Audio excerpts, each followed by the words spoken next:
the theory of the mind. This, and I'm going to draw it, and I will want you to draw it, and I will want you to learn it by heart, even if it has to be very repetitive at first, because it's crucial. Okay, you will explain it to people because they need to understand that you're good at what you do, that you know where you're going to take people, because they're going to be scared. Hypnotherapy is very scary because of preconceived ideas. People have this image of hypnosis in the TV shows, you know, where you put blades in your arm and you're doing the chicken on a stage, and you don't want that. You don't want to be taken for a fool. You don't want that person that you don't know to put ideas in your mind that are maybe not acceptable to you. So there's a lot of fears and unknown, you know, the fear of the unknown when you start hypnotherapy. So I will explain to you how there's a lot of trust that comes into the process. So that comes onto how well you know what you're doing, and people need to feel that. They need to feel safe in your hands. So the mind. I'm gonna draw the mind and the brain. All right? Because we have to separate that. We have a tendency to say the mind as the brain. But in our case, the mind is everything. It's your magnetic field, it's your aura, and it's the sum of all your senses put together. So, in your mind, how it works. You're an animal. As a human being, you are an animal. And what matters to you, the only thing that matters to you, is survival. And am I safe or am I endangered? Is my life at risk or can I rest and relax? So as you evolve, as you walk in the street, you might not realize it, but you are constantly on alert, okay? You are feeling the temperature of the outside on your skin, so you dress accordingly, okay? You smell as you're walking, you know, from one street to another corner. You see the light, you see the people, you feel the vibes, you know, and then you have on the foreplan, and then you have the background, and then the other background. So like this, now your brain is processing information, okay? Let's say that your brain has the ability to process 5,000 message units per minute, okay? So right now, as you are looking at me, you're hearing the sound of my voice, you're seeing my hands move, you have the smell of the camphor, okay? You know that there's natural light coming from here, artificial light coming from here, and then you hear the background noise. So you know that there's street noise, there is maybe the smell of the food that's being cooked. So it became such a habit that you're used to it. You don't even pay attention. So you're not even aware of it, okay? And so you are receiving like this plenty of external stimulation. Then your brain processes it, because your brain gives the signal to your nervous system, to your muscles, to your organs to act or react accordingly. So if you are safe, you will be relaxed. If you are endangered, your body is going to be triggered. Your muscles are going to be ready for running or for fighting. Your nervous system will be activated. So your brain is what is centralizing your message units, and it is then helping the body cope or react to the environment, to how you're feeling. Now, in your mind, you are accumulating memories and feelings.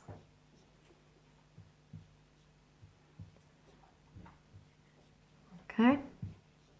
And this starts from the time that you are in your mother's womb.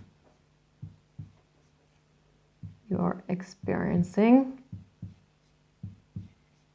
everything around you.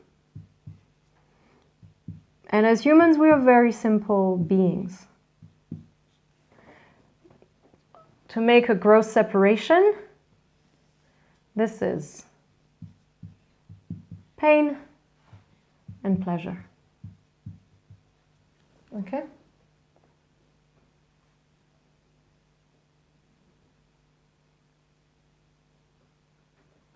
This is like the iceberg effect thing, isn't it?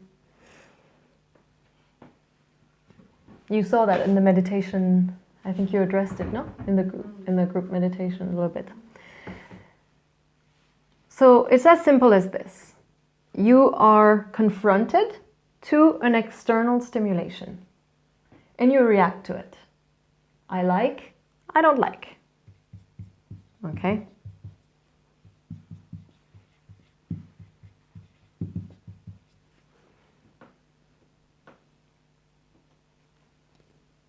And like this, you add up. So what happens? How does it work is you're receiving those information and this is your conscious mind. This is your critical mind. It separates, by the way, both of them. And this is your subconscious. Okay. What you are aware of, your conscious mind, is only 10% of your being. The critical mind is 1%, and the rest, 89%, is your subconscious. So this is how powerful I was going to say. It is. Why it works so well. That's why it works so well.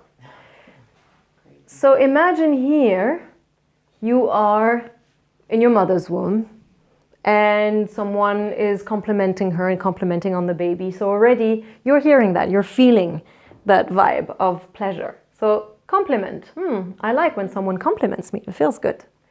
And then maybe here, we talked about money earlier, maybe your mom will struggle with money and will be insecure and, you know, can I provide to my baby? So already you're like, oh, money is something that's worrisome. So I don't like that. I don't like how it feels. I don't like how it makes mommy feel.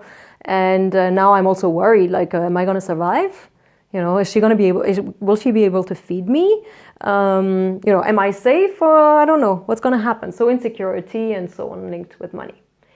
And then you come out into this world and at a young age you discover ice cream.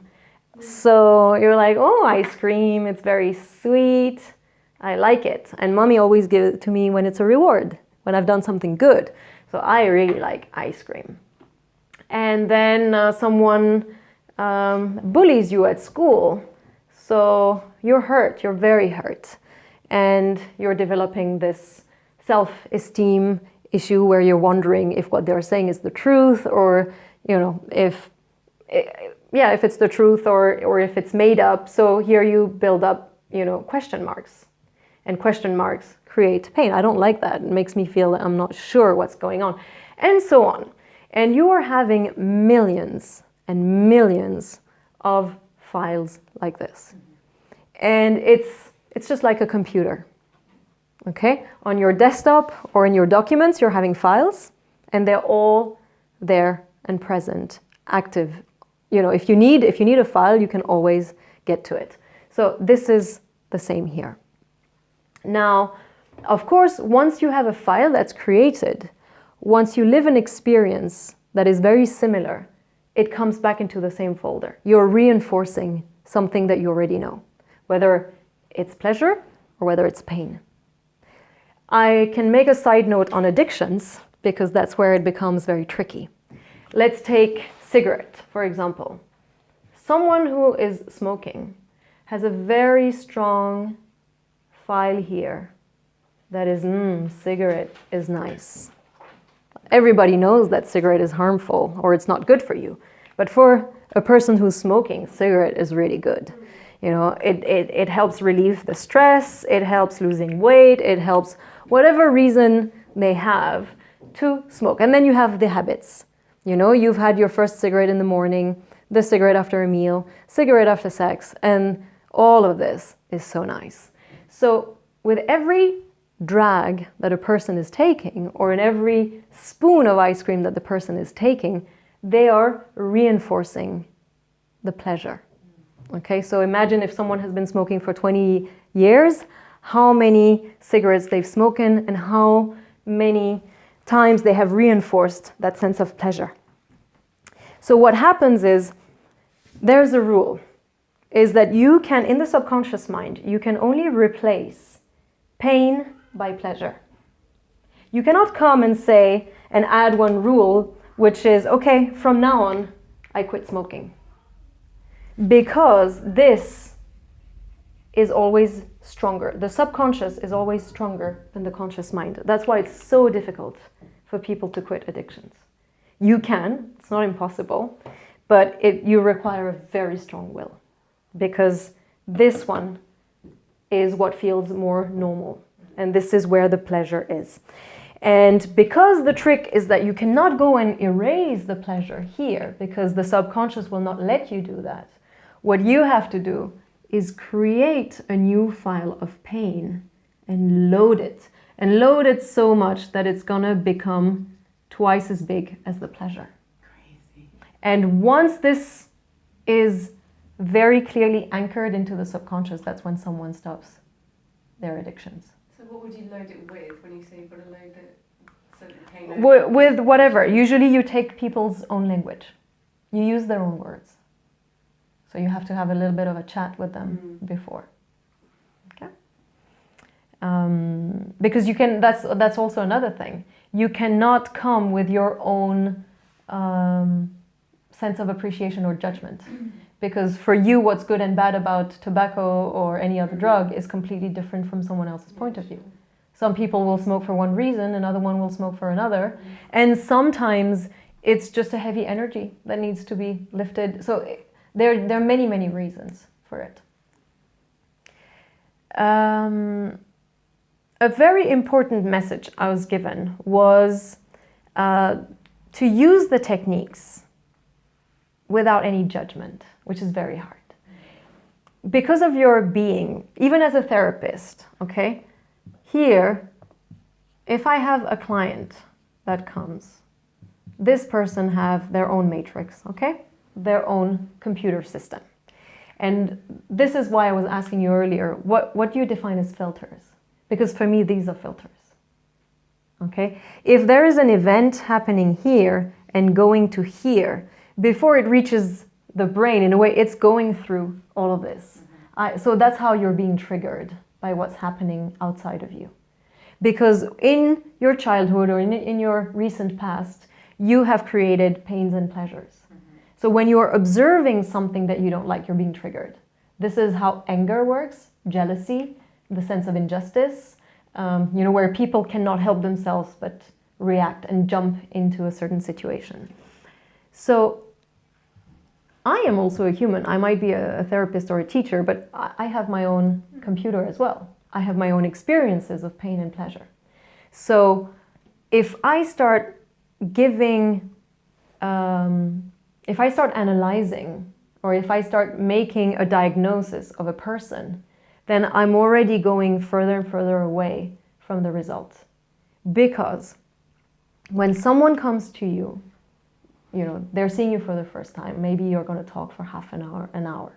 And this person will say, I've already worked a lot on myself. I figured it out. I have this problem going on. It's my mom's, it's my background. It's my upbringing. It's my husband. It's my children. It's my work. And they'll come and they'll say, yeah, or I have too much pain in my body. I've tried everything. Nothing works. So, and they'll give you their opinion. I think that this is what's going on. Can you help me with that? Yeah, sure. But I always warn them that let's see what's going to come up.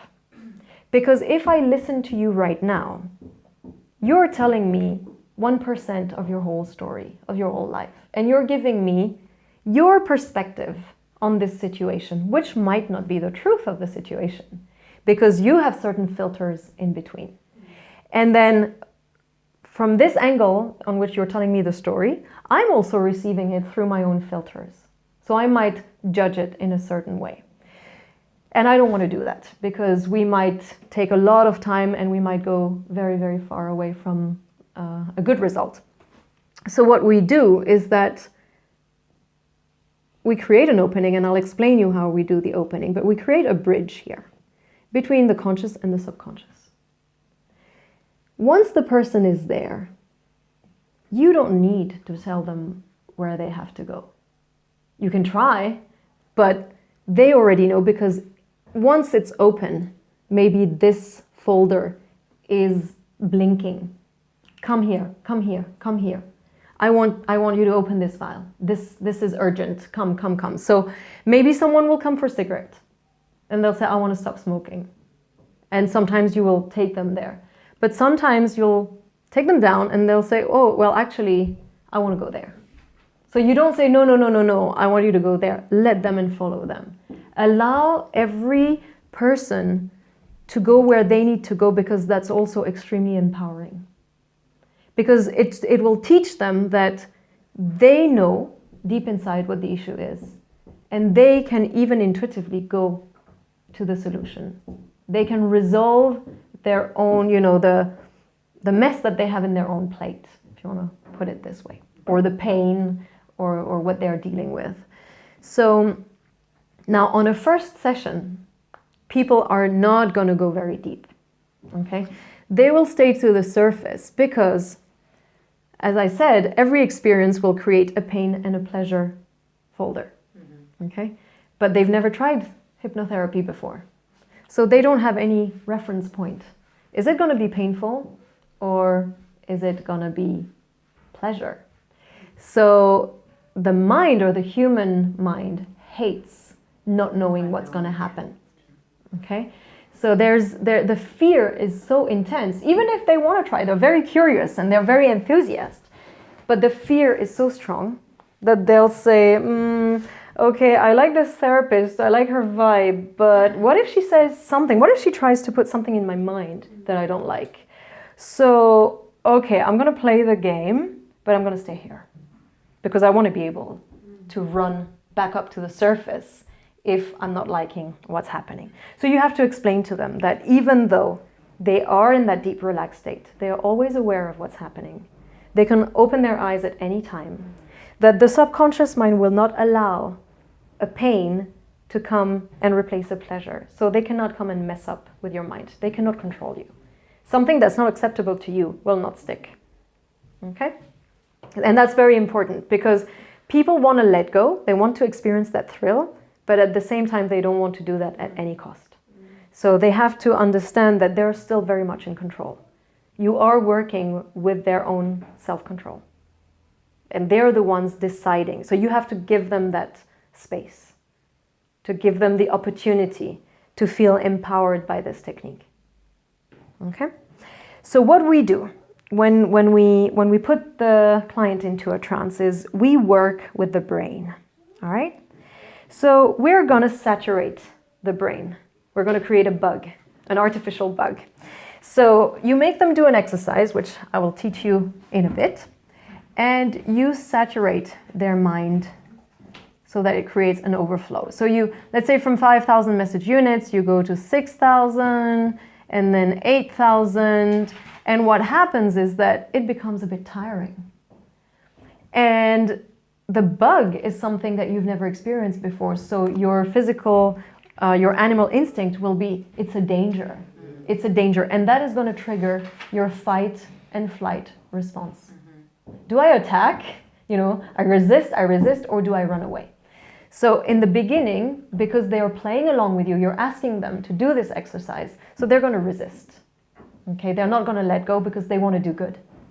We also want to do good. Usually, as humans, you want to be a good girl or a good boy, and like, okay, so I'll stick around. And when you see that the person is really, really starting to react good to your technique, you see that there are lots of symptoms.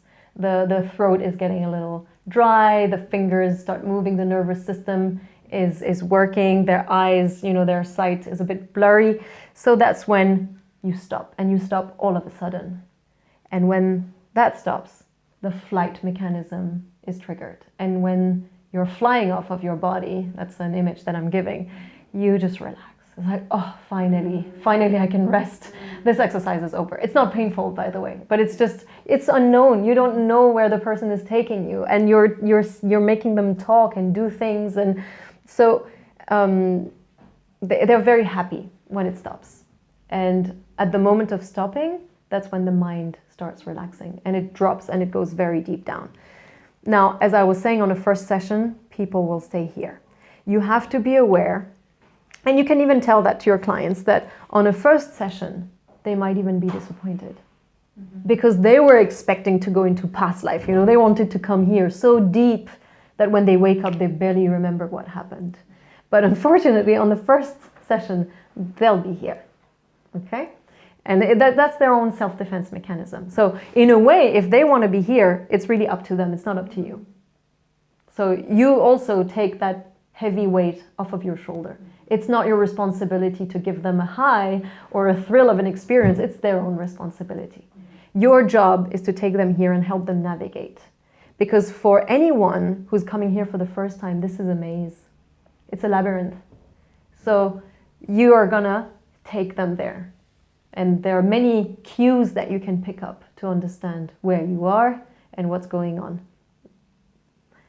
So would you the language that you could use when you're describing that to people is that you're here to guide them, or not? Is that not the right word? No, guiding is good. You tell them exactly how, in a way I said it, is that your job is to take them here. There are techniques for them to tell you which of the file is calling for attention. So once they're saying that they're here, yeah, okay, you can guide them into the process. When I was telling you earlier that you don't let your judgment come in, still, the questions that you will ask will differ from one person to another. Again, because of how you're made. But that's perfectly fine. I come from that belief that if people come to you, it's because they need your understanding of things or your guidance on that particular day. And if tomorrow they need to go to somewhere else, they will. Okay, so what you have today is exactly what they need. And they may never come back to you, but maybe 3 years later, they'll remember, oh, that person told me that. Oh, I remember we did this. So you're seeding. So again, really detach from expectations of results, because it's not in your hands. You have to come from a place of pure intention. That's your duty, is how can I best help this person? How they respond, how they react, that's them. But I just want to do my best. Okay?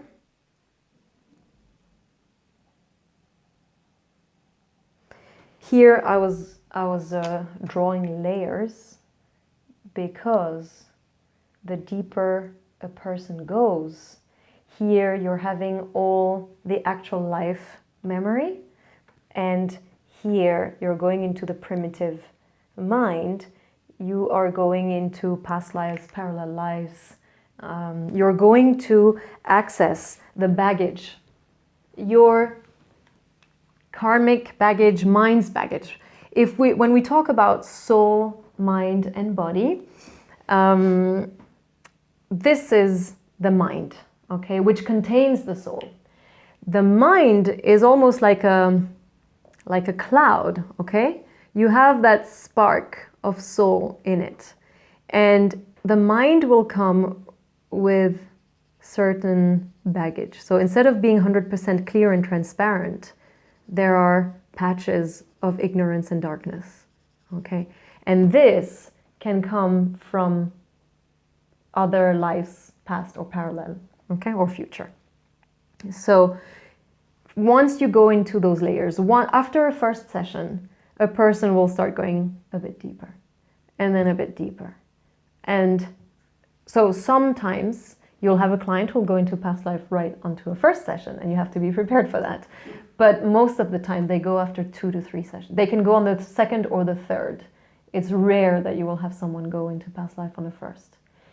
Usually it's also good to inform them about that, because some people will call you and they say, I want to do past life. But you have to inform them that it's a process. There are ways, but yeah, it takes time. So they need to have, let's say, 2 to 3 weeks or 1 month in front of them. They need to have maybe the budget for it. But it's good. It's important to announce it, because people come with a lot of expectations. Okay. What else? So here you have all of these patches of ignorance. They're also there. And that's what we were talking about, is here also is the root cause for some of your present, for which you have no clue where it's coming from. Let's take the example of fear of water or asthma. Some people fear water, and some children were pushed in the water in a swimming pool when they were young, and that explains why they have the fear of water. And you can go into that event, reframe it. You can work on something that's existing. But sometimes people will have fear of water not knowing why. And sometimes you will see that in another life they drowned, or something happened with water, or they had an incident. Now, a lot of people have this question, but does it really exist, those past lives? Does it? And I tell them it doesn't matter. Whether it exists or not, it doesn't matter. What I care about is the fact that your subconscious mind is creating or pulling out a story that will heal you. If I said asthma, for example, asthmatic people sometimes will also realize that in a past life they died of suffocation. They were buried alive or hanged or drowned, also whatever it may be. So is it true, is it not? Do I really care? But if the mind is telling the brain a story that puts the brain and, as a result, all your nervous system and your physical body to rest, does it really matter if that life was true or not? That's not what I'm trying to prove when I do a session. I let people evaluate that. And if they want to doubt for the rest of their lives, they might doubt it. I did that. Do you think it's true? Do you think I made it up? It's fine, even if they make it up.